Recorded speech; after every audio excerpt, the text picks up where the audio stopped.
আজকের রাজ্যের প্রথম মন্ত্রিসভার বৈঠকে অনুপ্রবেশ বন্ধের জন্য উন্মুক্ত সীমান্তে কাঁটাতার লাগানোর জমি হস্তান্তরের যে সিদ্ধান্ত, তাহাকে আমরা সেনাবাহিনীর তরফ থেকে সাধুবাদ জানাই।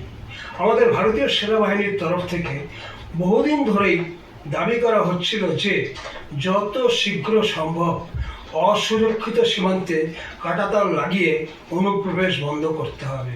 কারণ যখনই অনুপ্রবেশ ঘটেছে, বিশেষ করে পশ্চিমবঙ্গ সীমান্ত দিয়ে, এবং সেই অনুপ্রবেশকারীরা বিনা বাধায় ভারতের এক প্রান্ত থেকে আর এক প্রান্তে ছড়িয়ে পড়ে দেশের সুরক্ষা বিঘ্নিত করেছে, ঠিক তখনই প্রশাসনের তরফ থেকে বিএসএফকেই দায়ী করা হয়েছে।